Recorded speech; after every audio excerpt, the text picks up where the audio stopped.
Good day, everyone! I am back from the Anek-Anek. Charot! Na-miss nyo ba ako? Kasi gusto kong magpa-miss. Char! Nag-relax muna ako for how many days. And now, I am back again for new ideas. May nakita ako from the other side of the world. Ginamitan niya ng clay, pero ang ginamit niya, wine bottle. Pero wala kami ng wine bottle at ayokong gumamit ng charot. Kaya inisip ko na gumamit ng tasa na white para makatipid, hindi na magkape. Char! Yung clay na ginamit ko dito, yung mumurahin lang na clay. Kaya naman ang lambot-lambot. Kaya sana ganun din ang heart natin. Super lambot. Easy to forgive, easy to forget. Wow! Parang kay Lord. Huwag lang maging malambot ang ilong. Pag sinabing maganda at gusto kita, push ng push. Relax. Take it easy. Be colorful. Wow, Char. Thanks for watching. God bless everyone. Be patient.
Good day, everyone. Here's my another video. In other words, Andito na naman ako para mag-anek-anek ng mga anek. For today's video, gagawa ako ng mga bintas tsaka bracelets ng aking mga pamangkins and little cousins. Kasi bet nila to. Para makatipid ako, ginawan ko na lang sila at the same time for the content ang person. Pa-stars naman dyan, makabawi-bawi naman tayo. Para may pambili ng mga anek-anek. Madami talaga akong ginagawa ngayon ng mga anek-anek kasi pagbalikan ng klase, wala na naman to. Pero sana nga, makakontinue pa rin. At ang ating wisdom for the day, if may sinabi silang hindi kagandahan sa'yo, take it as a compliment. Wow, take it as a compliment. And find a way na maka-generate ng good vibes from you. Or mag-isip ka kung paano mo matitake it as a challenge or maging motivation mo. But don't take it too hard kasi pinagdaanan natin sa buhay. Kahit magalit tayo lang ang masasaktan kasi sila. Hindi naman nila siniseryoso yung mga sinasabi nila. Wala lang sa kanila pero dulot to the bones. Kaya relax, take it easy. Be happy with the Lord. Kung medyo na-hurt ka na, pwede mo naman sabihin sa kanya. Baka hindi niya alam na masama na ang sinasabi niya. Pwede mo siyang sabihin na it's not good for you. In a nice way, you know. And take everything as a blessing. Wow, kahit hindi maganda, it will turn out good in God's will. God bless everyone. Thanks for watching. Where do broken hearts go? Charot! Here I am, I'm back. At ngayon, may pa-board game tayo dahil nga gusto kong tumalino. Charot! May itatalino pa ba? Gusto ko kasing maglaro ng board game, kaya lang, mahal ngayon bumili ng board game. Kaya, kailangan ko mag-improvise. Gumamit lang ako ng illustration board, ruler, tsaka may chika may naiwan pa ako ng paint na blue para medyo cool sa mata. Ganun. Ang game board na ito ay pinamagatang Straight 5 with the spelling of STRAIGHT apostrophe and 5. Charot. Mayroon itong 6 na box pahiga at 8 box pahaba. Ganon. Lalagyan ng blue para may design and then gagawa ng mga bilog-bilog. Makikita nyo sa hulihan. Kailangan maka-straight 5 ang bawat bilog. Kung sinong mauna, siya ang panalo. Ganon. Ganito paano gawin. You can do it in your homes. In your homes. Yeah, straight 5. Sinong nag-imbento? Syempre, si Feeling Artsy and my pamangkin. We first played it. God bless everyone. Thanks for watching. Love, love, love, and peace be with you. Good day, everyone. Here's my another video. In other words, andito na naman ako para mag-anek-anek ng mga anek. For today's video, gagawa ako ng mga bintas tsaka bracelets ng aking mga pamangkins and little cousins. Kasi bet nila to. Para makatipid ako, ginawan ko na lang sila at the same time for the content ang person. Pa-stars naman dyan, makabawi-bawi naman tayo. Para may pambili ng mga anek-anek. Madami talaga akong ginagawa ngayon ng mga anek-anek kasi pagbalikan ng klase, wala na naman to. Pero sana nga, makakontinue pa rin. At ang ating wisdom for the day, if may sinabi silang hindi kagandahan sa'yo, take it as a compliment. Wow, take it as a compliment. And find a way na maka-generate ng good vibes from you. Or mag-isip ka kung paano mo matitake it as a challenge or maging motivation mo. But don't take it too hard kasi pinagdaanan natin sa buhay. Kahit magalit tayo lang ang masasaktan kasi sila. Hindi naman nila siniseryoso yung mga sinasabi nila. Wala lang sa kanila pero dulot to the bones. Kaya relax, take it easy. Be happy with the Lord. Kung medyo na-hurt ka na, pwede mo naman sabihin sa kanya. Baka hindi niya alam na masama na ang sinasabi niya. Pwede mo siyang sabihin na it's not good for you. In a nice way, you know. And take everything as a blessing. Wow, kahit hindi maganda, it will turn out good in God's will. God bless everyone. Thanks for watching. Hello mga guys! Nandito na naman po ang Feeling Artsy, continuation ng part 1 ng ating election fund. Syempre, hinati natin sa dalawa kasi medyo marami to. Gusto ko sana siyang pagdidikitin, kaya lang hindi ko alam kung paano siya didikit. Yung parang pamaypay na nafo-fold, kaya lang hindi ko alam kung paano. Hanggang drawing pa lang yung carry ko. Yung pang elementary drawing. Charot! Masyado ako naging dyan, dumi-dumi na ng aking kamay. Hindi ko pa alam na dapat pala bumili ako nung palette. Wow, palette talaga ng color. Yan, pabulaklak tayo ngayon kasi it's summertime. Ang gaganda. Mas lalo na yung original na ginawa ni Lord. Saan bang bansa yun na parang ang ganda-ganda ng garden or yung alagaan ng mga bulaklak. Yung kay Spider-Man, naglanding yung airplane. Ang ganda-ganda nun. Yan, 'di ba? Maganda to ipamaypay kasi nagiging makulay ang buhay sa bulaklak. Ganun, yan ang finished product. Paano ko ikakabit? God bless everyone. Thank you for watching.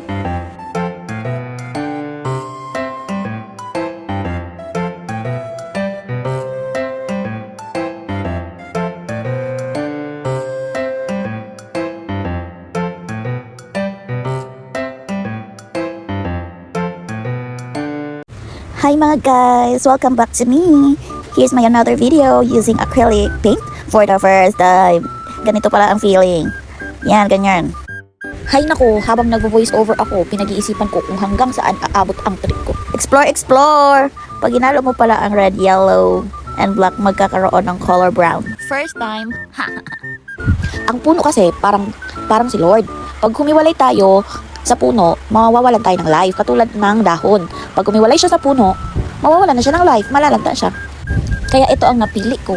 Tsaka simple din siya. Sharing is caring. Share lang. Habang din na maging malungkot pag may hindi magandang nangyayari because that's life. Shout out to myself. Na-realize ko na hindi dapat inaaraw-araw yung stress.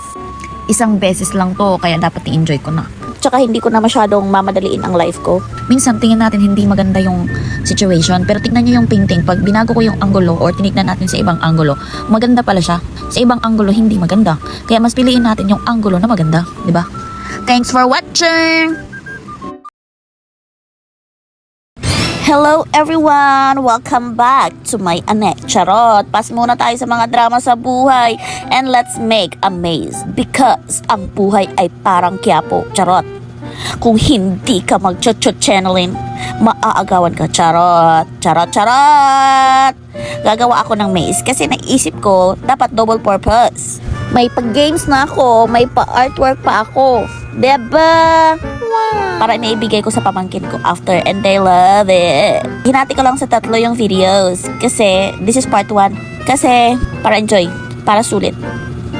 Ang sacrifice, charot, may pinagugutan. Kasi nga, ang buhay ay parang maze. Maraming mga turns of events, twist. Pero ang ending, pupunta ka sa isang destinasyon. Pero minsan, nararang turn ka. But it's life. Wala tayong magagawa. Sometimes talaga, di tayo maka-perfect ng decision. But again, let's be happy. Char! Madaling sabihin. Nung nakaraan, di ba, sa part 3 ng bahay, hindi ako nag-voice over. Kasi a good home or a nice home is quiet, peaceful, and everything. So, enjoy life! O, hindi maiiwasan ang buong ilan. Charot! Tiis ganda minsan, pero always choose to be happy. Dahil ang kabaliktaran ng happiness is ugliness. Charot. What? Bata lang ang hindi kaya mag-decide sa kanyang sarili. At may sakit or super tanda na. Always choose to have faith in Jesus. God bless!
Hello mga ka-artsy! Nandito na naman po ako for the part 2 of Pabahay ni Artsy with the sound effects of the vehicles passing by. Char! Good morning everyone! Kinukonvince ko ang sarili ko na it's a blessed day today. Because a family together is a family together. You know? Yan, may pa-swimming pool. Dalawa, para sa malaki at sa maliit. Pero mas maganda yung malaki ang pasensya. Charot! Yung mahaba ang pasensya. Another charot! Kapag si Lord ang nagtayo ng bahay, kahit ayaw mo na, syempre mananatili ka. Kasi nangako ka. Ba't iba? Ba't adan? Wala ka nang magagawa kasi kasal na kayo. Ano daw? Ang gulo!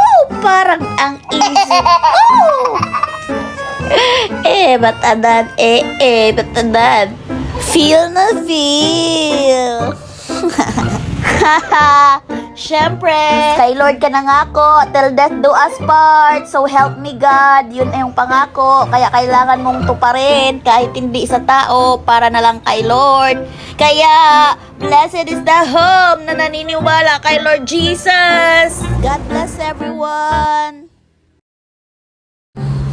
Hello mga ka-artsy! I'm back! I'm totally back! At ngayong araw na to, gagawa ako ng aking pabahay. Pabahay ni Artsy. Ang bahay na puno ng pagmamahal at walang lokohan. Charot! Walang nagsa-sideline sa messenger. At walang ina-add na iba sa Facebook. Charot! May pinagugutan. Char! Diba? Gusto kong gumawa ng pabahay, yung parang kay Barbie na dollhouse. Charot, kinumpare ba naman? Siyempre, gusto ko ang bahay na siniserve only si Lord Jesus. Puno ng pagmamahalan, kaya lang minsan may sumisemplang. Charot! What a good day, everyone! Follow sa part 2. Kumusta ang eleksyon? Nanalo bang yung kandidato? Kahit ano man ang resulta, patuloy pa rin tayo. God bless everyone! Did you miss me? Charot! God bless! Follow naman dyan! Hello mga guys! Welcome back to my Feeling Artsy, Feeling Drawer na mga videos. You know, from Masbate, Mayumuk. So, naglalagay po ako ngayon ng mga handle ng mga pamayfay. You know naman, mainit para sa ating election. Kung ako ang tatanungin nyo about sa election, pipiliin ko yung mga taong may takot kay Lord Jesus. Kasi yun yung mga tao na hindi gagawa ng masama kasi alam nila hindi yun kinalulugdan ni Lord. Gagawin niya yung mga makakabuti. Tsaka kung may nakakita man sa kanya o wala, gagawin niya yung tama. Kasi alam niya may nanonood sa kanya na Diyos. Kung hindi naman siya naniniwala kay Lord, yun yung mga taong may palabra di honor. Yung tutuparin niya yung mga ipinangako niya dahil yun yung pagkatao niya. Gagawin niya yung best niya para matupad yung mga ipinangako niya. Kasi yun ang nature niya. At kung ibinoto mo naman siya at hindi siya naging matino na leader, dapat hindi mo sisihin ang sarili mo. Kasi ang pagiging matino ng isang tao, hindi naman niya nakabatay sa mga nagtiwala sa iyo or dahil naudyukan ka o dahil yun ang naging nakasanayang sistema. Nakabatay yan sa sarili mong pananaw sa buhay o paninindigan. Kaya choose kung anong gusto mo or anong nasa puso mo. Ganon din kasi yung sinasabi ko sa sarili ko kapag tinatamad ako sa trabaho dahil alam ko rin naman na binabayaran ako ng gobyerno. Kaya kailangan ko rin naman gumawa kapag oras ng trabaho. Kaya, mirror, mirror on the wall, back to me. Pinagsabihan ko rin ang sarili ko, kaya huwag kang mag-alala. Prayer and choose wisely according to the Holy Spirit. God bless everyone! Hello mga guys! Welcome back to my Feeling Artsy, Feeling Drawer na mga videos. You know, from Masbate, Mayumuk. So, naglalagay po ako ngayon ng mga handle ng mga pamayfay. You know naman, mainit para sa ating election. Kung ako ang tatanungin nyo about sa election, pipiliin ko yung mga taong may takot kay Lord Jesus. Kasi yun yung mga tao na hindi gagawa ng masama kasi alam nila hindi yun kinalulugdan ni Lord. Gagawin niya yung mga makakabuti. Tsaka kung may nakakita man sa kanya o wala, gagawin niya yung tama. Kasi alam niyang may nanonood sa kanya na Diyos. Kung hindi naman siya naniniwala kay Lord, yun yung mga taong may palabra di honor. Yung tutuparin niya yung mga ipinangako niya dahil yun yung pagkatao niya. Gagawin niya yung best niya para matupad yung mga ipinangako niya kasi yun ang nature niya. At kung ibinoto mo naman siya at hindi siya naging matino na leader, dapat hindi mo sisihin ang sarili mo. Kasi ang pagiging matino ng isang tao, hindi naman yan nakabatay sa mga nagtiwala sa iyo or dahil naudyukan ka o dahil yun ang naging nakasanayang sistema. Nakabatay yan sa sarili mong pananaw sa buhay o paninindigan. Kaya choose kung anong gusto mo or anong nasa puso mo. Ganon din kasi yung sinasabi ko sa sarili ko kapag tinatamad ako sa trabaho dahil alam ko rin naman na binabayaran ako ng gobyerno. Kaya kailangan ko rin naman gumawa kapag oras ng trabaho. Kaya, mirror, mirror on the wall, back to me. Pinagsabihan ko rin ang sarili ko, kaya huwag kang mag-alala. Prayer and choose wisely according to the Holy Spirit. God bless everyone! So excited.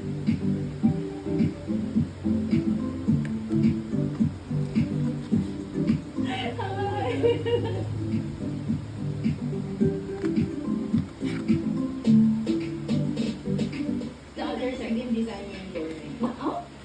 Siya din nag-design. Ay, dinolo. Tapos pinasadya. Ano, Tree of Life ba yan? Anong kwento? Tree of Life. Wala naman. Bakit puno? Puno ng galupuhan. Yun lang siya, natuwa na ako. Kasi imagine kung handle yung brand. Yung ano niya, yung trunk niya. Ano maganda? Yeah.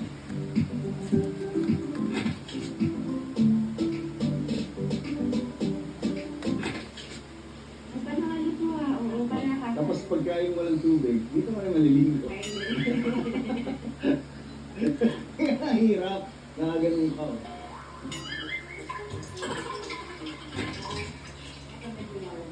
Ano to? Wala akong alam. Hindi na talaga to. Floor de luna. Oh, girl. Oh, di ba sa luna?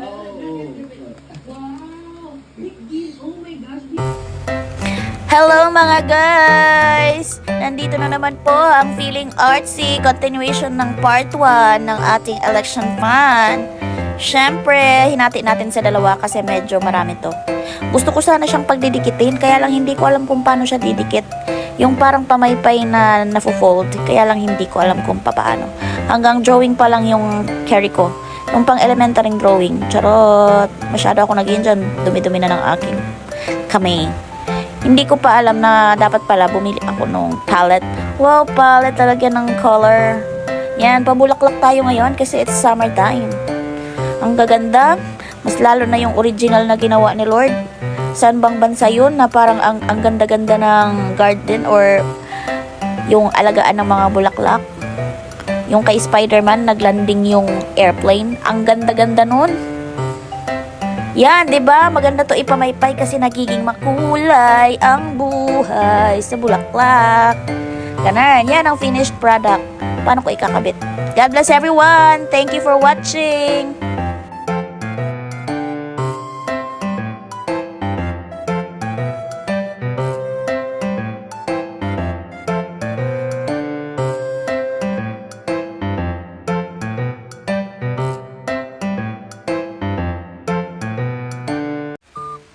Hello guys! Welcome to myself once again. Andito na naman po ang Feeling Drawer, Feeling Artsy ng Masbate. Charot! Ganun, may paparto tayo ng pamaypay, yung tipong nakatanggap, charot. Nakatanggap ng sample balot. Ganun. Siyempre, pa-flowers ngayon ang event natin. Kasi nga, gusto natin na maging makulay ang buhay natin sa araw ng eleksyon. Ganoon din pagkatapos ng eleksyon. Kaya, naisip ko na gumawa o mag-drawing or mag-paint ng bulaklak. Kasi umaasa ako sa darating na eleksyon, magiging maganda ang resulta. Yung magbe-benefit tayo. Char, pero kailangan ko din gawin ang aking obligasyon bilang mamamayan ng Pilipinas. I am praying for my best output para makatulong sa pag-unlad ng ating bansa. Ganon.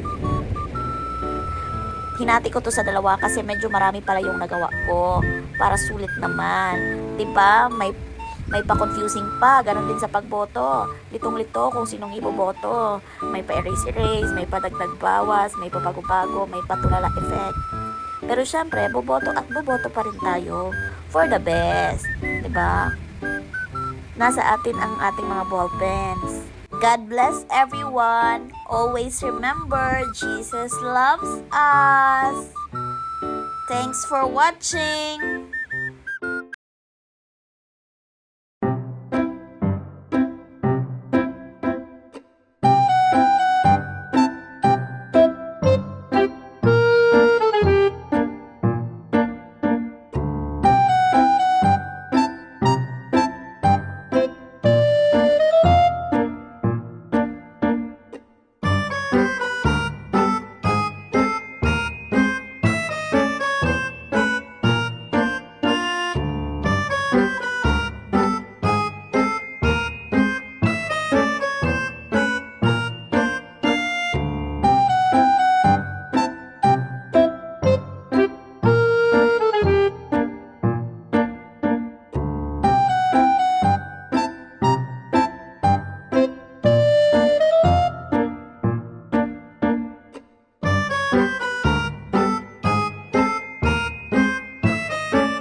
Hello guys! Nandito na naman ang feeling drawer ninyo. Charot! Parang inaaraw-araw ko na to Parang enjoy na ako. Syempre, hindi lang ito ang talent ko. Marami pa. Charot! Pero for today's video, ay inspired sa anime or cartoon na Doraemon. Naalala nyo yung blue na parang pusa from other planet? Na alaga ni Novita, na natagpuan ni Novita, na kung saan kung ano ang gusto mong gamit pwede niyang kunin sa bulsa niya na hindi maubusan. 'Di ba? Bet na bet ko talaga yun nung bata pa ako. Lahat din nila inaalis yung mga puno kasi alam nilang good for the environment and for the people to breathe. Yun, pinag-i-stay nila. Ganun din sa True to Life. Yung pag-stayhin nyo, yung nakakatulong sa inyo na mabuhay ka. Mabuhay tayo, hindi yung anikin tayo ng early age. Yung ichuchugog tayo ng early age kaka-problema. Sure, 'di ba? Parang ang sarili kong pinagsasabihan ko neta. Yan. Tsaka di mawawala yung basurahan later, ilalagay ko. Yan, may pa-style. Lapis lang yan, naghahanda pa ako para sa colors kasi mag-iipon pa mi. Ganyan. Mag-iipon pa mi ng pambili at ng lakas ng loob. Yun. Thank you for watching.